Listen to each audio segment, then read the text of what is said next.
3, 2, 1, start. All this has usually a decisive impact at the higher levels of decision making and administration in the universities. For both the representatives of college managements and of teachers, secure representation in the various bodies of the universities of which they form a part. Changes in the structure and content of courses are therefore usually resisted if they call for more appointments at the college level than the managements are prepared to make, or if much more effort is required on the part of the existing staff. If any teaching is organized at the university level, as is generally done for postgraduate courses, the principle of representation has to be usually given considerable weight, irrespective of academic considerations.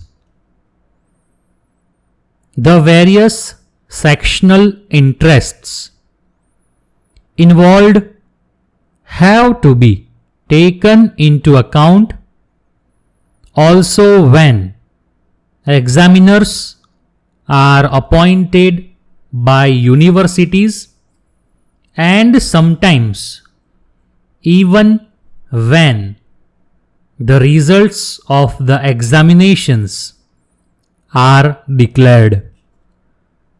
Para.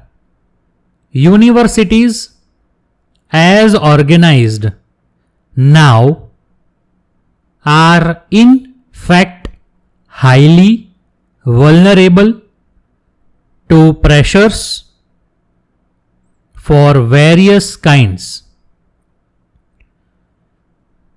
The representation given to colleges, the system of elections to the more important decision-making bodies, and direct dependence on government grants are all potential instruments for gaining influence and exerting pressure within universities.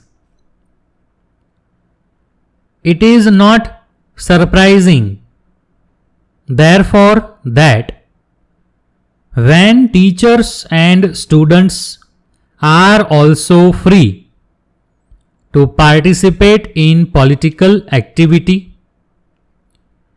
universities get affected very quickly by all the undercurrents and conflicts in the society of which they are a part. One of the major problems now is that while political forces are able to gain entry very easily, the universities do not have the means for effectively coping with them. Para. Under these conditions, growth in size beyond a point becomes a particularly serious handicap. Not only are there few economies of scale to be gained by such expansion, but diseconomies set in through their greater vulnerability to pressures from outside and from within. This has become a major problem for many Indian universities. The growing tendencies towards regionalism in the country have also had serious effects on higher education. These tendencies are generally expressed in demands relating to the medium of instruction. Some of these demands are based on sound educational principles and are wholly justifiable, but in their most extreme form, they usually indicate either ignorance of the minimum requirements of higher education or inward looking conduct of a kind that places considerations of a selfish character above these requirements. In practice, both have been in evidence. More specifically, the problem arises when instruction at the postgraduate level is sought to be given in the regional languages.